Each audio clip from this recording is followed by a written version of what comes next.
Iceland, the land of fire and ice, a country of almost mystical beauty, holding a top position on the bucket list of almost every nature-loving traveler. A place where you can really experience the wonder that is our planet by experiencing a multitude of natural phenomena. Geysers, active volcanoes, hot spring, glaciers, ice cave, massive waterfalls, and so much more. But Iceland is not only great for nature-loving travelers, it might also be the perfect place for digital nomads. Why? Well, it has fantastically developed infrastructure. It provides you with work setups where you can really focus on your work, meet other expats and digital nomads, and it has a Digital Nomad Visa that would allow you to stay in the country for a couple of months and truly settle in. However, a country this unique, of course, is not for everybody. So in this video, I will not only talk about the Digital Nomad Visa, I will also introduce Iceland as a country to you, what you need to consider when moving there, where to meet other digital nomads, some really beautiful things that you can do while living there, and of course the Digital Nomad Visa. If you either want to jump right to the visa description or re-watch some parts of this video at a later time, you will find the timestamps down in the description below. I will also link some other interesting travel resources there, as well as resources for the visa itself. Hi, my name is Sara. On this channel, I aim to provide you with everything you need to start a digital nomad lifestyle. So if that sounds like you, please click subscribe and hit the little notification bell. And with that said, let's get right into the video. Okay, let me start with giving you some details about this amazing place first. Iceland is a Nordic island nation just over 103,000 square kilometers big. It is located in the North Atlantic Ocean between Greenland, Norway and the United Kingdom. And it is the least populated country in Europe. Just like Norway and Switzerland, it is part of the Schengen zone, but not the European Union. If you would like to know what this means for your travels to Europe, check out this video where I explain the Schengen zone and visa. Its language is Icelandic, which is really tough, so I apologize in advance for any name butchering that is happening during this video. And its currency is the Icelandic krona. At the moment, $1 equals 143 Icelandic kroners. Its capital and the only big city is Reykjavik. Here, 65% of the population live. When it comes to living here, Iceland is ranked 4th on the Human Development Index and 1st on the Global Peace Index.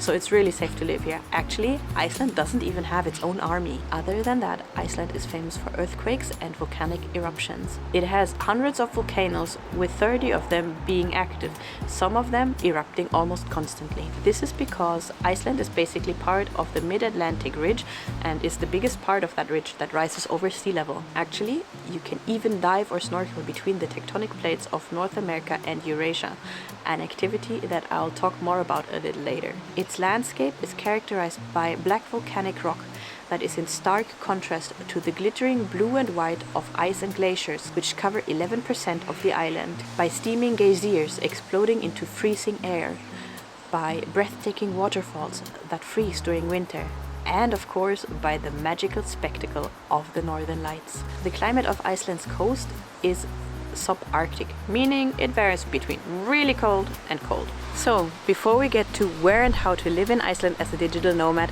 let's quickly get into some behavioral rules and laws you should know to not get in trouble while you're there. Iceland is a very environmentally conscious country that does a lot to protect its fragile nature and ecosystem. For this reason, trampling on the moss, for example, is strictly forbidden. Moss actually takes over 100 years to recover. The same goes for wild camping. This is also not allowed in Iceland. However, there are plenty of campgrounds all around that you can stay in, and you usually do not have to reserve beforehand. Moreover, it is forbidden to poop in nature and leave any paper or trash behind. And this might not be a law, but more of a recommendation. It is absolutely unnecessary to buy bottled water in Iceland. You will not find better water anywhere in the world. Iceland's tap water is actually glacier water that has been filtered through volcanic rock for decades before it comes out of the tap. If it smells a bit funny, that is the sulfur from the volcanic activity. Just let the tap run for a while and you have the perfect water. Okay, so let's talk about digital nomad must-haves. Number one, as always, internet. Iceland is a super developed country and there's internet available everywhere. Free Wi-Fi, of course, in cafes and even in campgrounds and stuff like that. If you stay here for the Digital Nomad Visa, meaning that you will stay a little longer, consider purchasing an Icelandic SIM card and a mobile internet flat rate so you can hotspot for yourself with your phone. Reykjavik actually has plenty of cafes and co-working places where you can meet other digital nomads. The city is so small that you will probably run into the same people over and over again and quickly be able to make connections with other expats and digital nomads. When it comes to accommodation, Iceland offers both short and long-term accommodation. If you stay on the Digital Nomad Visa, I always recommend that you try and rent an apartment because this is so much cheaper than staying in Airbnbs or co-living spaces. Talking about co-living spaces, Iceland has co-living and co-working spaces not only in Reykjavik, but also in some remote places like the West Fjords. Here you can really focus and deep dive on your work tourism infrastructure. Well, the good thing about staying in Iceland for more than just a couple of weeks is that you can be more flexible in when you want to do some outdoor activities and maybe avoid the big crowds that visit Iceland during summertime. That being said, some activities like driving the entire ring road or visiting the Icelandic highlands are only available in summer, or seeing the northern lights is only possible in winter. The best way of getting around Iceland is actually by car, either by renting a normal car and then staying in hotels, Airbnbs or hostels along the way, or taking your tent and camping, or by renting one of the many camper vans that are available. Remember that wild camping is forbidden. Now, when it comes to driving in Iceland, there are probably a few things that you should be prepared for / aware of. One of them is to familiarize yourself with driving in a roundabout, since that is how most intersections are regulated rather than by traffic lights. And another one is that if you plan to drive in winter, you should probably familiarize yourself with how to drive in snow and ice. And I mean like real snow and ice. Okay, let's talk about the cost of living. Unfortunately, one downside of Iceland is that it is really expensive. Part of the reason is that it has to import almost all of its food. But actually, it doesn't matter which prices you look at. The prices for rent, for going out, for gasoline, restaurant visits, bar visits, no matter what, all of it costs a lot in Iceland. Let me give you a breakdown of some of the other prices. I've converted them to US dollar to make it easier for everybody. A meal in an inexpensive restaurant will cost you around $17.50, and here we're talking just the food, no drinks. A cappuccino will cost you around $4.25. A monthly bus pass in Reykjavik will cost you around $56, and utilities for a 85 square meter apartment will cost you around $111 a month, and internet will come in at around $65 per month. Rent for a one-room apartment in the city center will cost you approximately $1,385 a month, while you can stay outside the city center for $1,119 a month. Now, from my 12 years of experience of living in Scandinavian cold countries, let me give you some other tips that might make your life easier if you move to Iceland for a while. Number one, if you come in winter, make sure you bring proper winter shoes, as in water-resistant, snow-resistant shoes that can also deal with gravel. When I moved to Finland in my first year, my beautiful leather rubber boots didn't even last 2 months. Secondly, bring proper winter clothes. What I mean by that is a nice water-resistant thick jacket and ski pants that you can put on top of your normal pants when you try to go from A to B outside while it's snowing, because otherwise you're going to be completely wet and all your clothes are going to be ruined all the time. And for the rest of the year, don't bother bringing an umbrella. Just bring a raincoat like this one, the one that I'm wearing right now. As you might have heard in this video already here in Sweden, it's the same for Iceland. It is too windy for umbrellas and everyone just wears colorful raincoats. When it comes to seasons, winter is super dark. That's great for seeing northern lights, but it's not so great for your biorhythm, meaning you're most likely going to be tired all the time. What really helps me here is when I bought a daylight lamp. I tend to sit in front of this lamp about 15 to 20 minutes in the mornings and in the afternoons when it is really dark outside. It also helps a little bit in elevating your mood, and it kind of simulates the sunlight. Now, summer on the other hand means it's really bright outside. The sun won't set. That's great because now you have the long days and you feel wonderful, you have lots of energy. It is a little bit difficult to fall asleep though, because again, your biorhythm doesn't know what's going on. So for the summer month, my recommendation would be to buy blackout curtains. Curtains that are so dark that they don't let any light through, that you can close when it's time to go to sleep.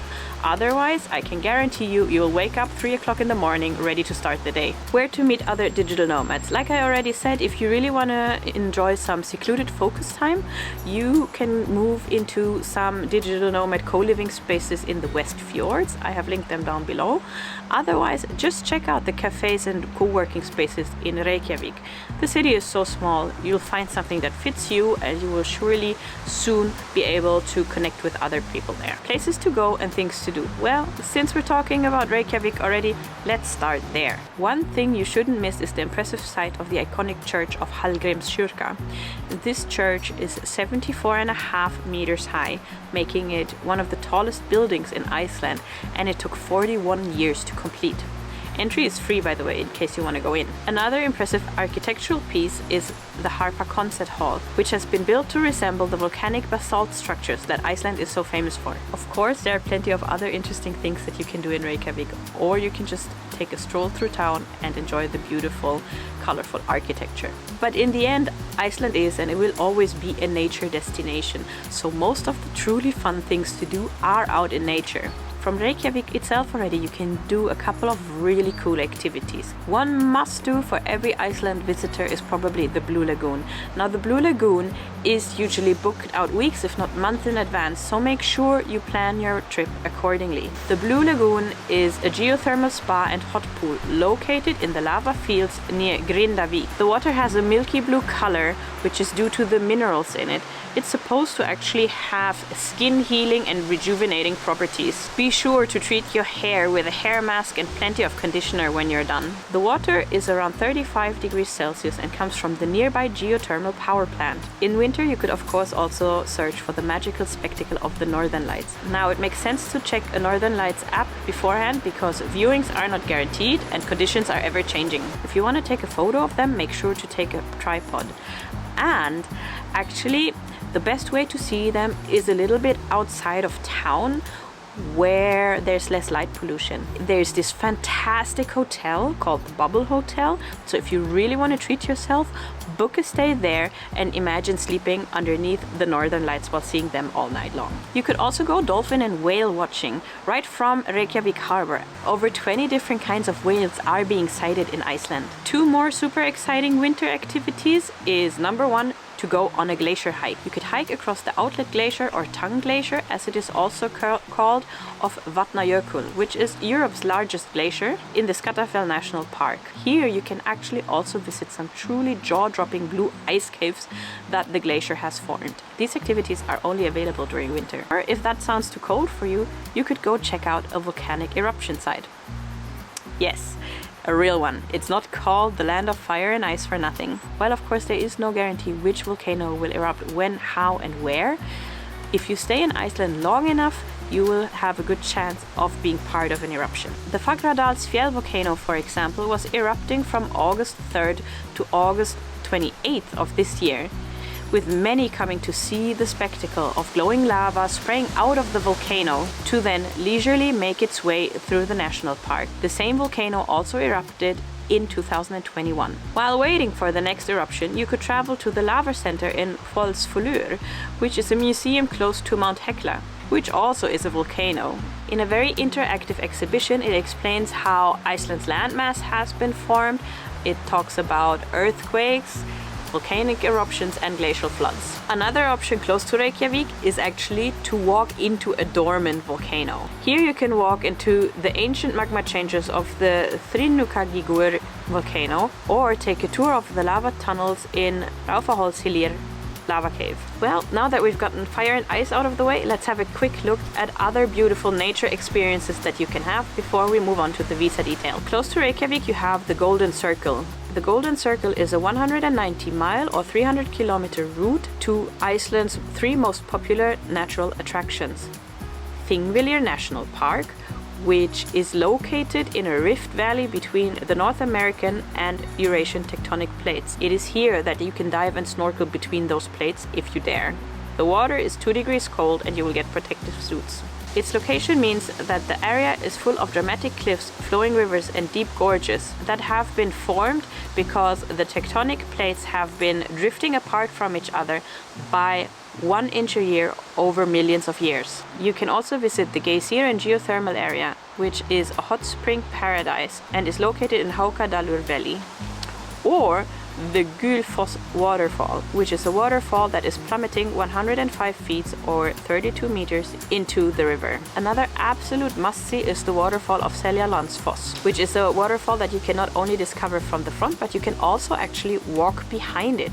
Prepare to get wet. Right to the side of it is another hidden little waterfall that you will reach by hiking through a canyon. Its name is Gufrabui. If you go to Reynisfjara Black Sand Beach, you will be able to observe the beautiful basalt columns that have been formed by lava there. Please be aware of the sneaky waves. The area is known for waves coming in that look really easy and catching tourists and pulling them back into the sea. So never turn your back to the water. There's so many more attractions I could talk about here. I will list a few other must-sees here to inspire you to do your own research, but I feel like we really need to move on to the visa details. You have the Diamond Beach with its black lava sandy beach and diamond-like glittering ice pieces. The reflective shores of Vestrahorn, Hengifoss waterfall, Dettifoss, which is the most powerful waterfall in all of Europe, the Hevrir geothermal area, and the Krafla-Viti crater with its crater lake. For Game of Thrones enthusiasts, another must-visit is the Grotagja lava cave and hot springs, which has been featured in Game of Thrones, but it is on private land and it is strictly forbidden to bathe in it. Visa details. Now before I get into them, if you found this video helpful and got value out of it, please hit the like button down below. It is a free way for you to support me in my efforts of growing this channel. Thank you. So, the visa duration is 180 days. Here are the requirements. You must earn 1 million Icelandic kroners a month. At the moment, this equals $7,763 US.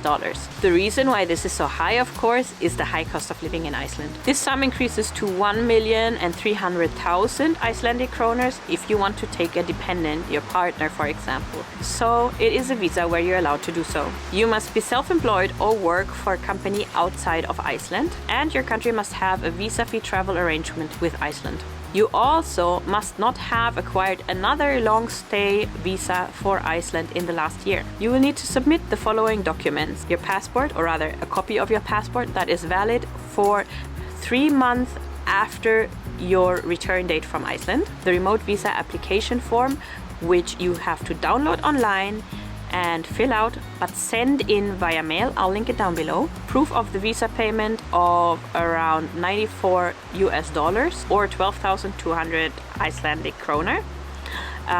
Send the receipt in with your visa application and 1 passport-sized photo. You will also need health insurance and a letter from your employer that you are working remotely, or some kind of proof that you are self-employed. And you will need a certificate of a clear criminal record. If you are applying to take a dependent with you, you will also need some form of proof that you are together, be that a marriage certificate or proof that you have been living with each other for a year or longer. Usually what works is bills that go to the same address. You will have to submit your documents by mail and wait for an answer, which takes about 3 to 4 weeks. The document should be sent to the Directorate of Immigration.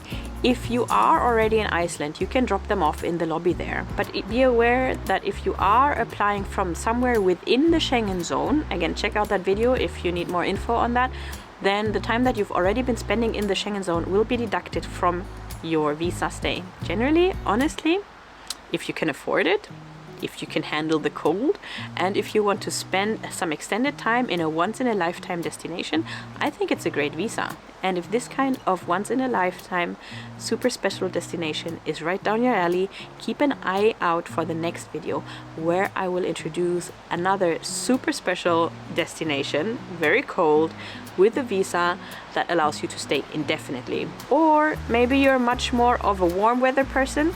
In that case, check out this last video of mine where I reviewed the Digital Nomad Visa to Dubai.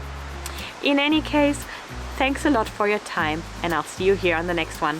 Bye bye.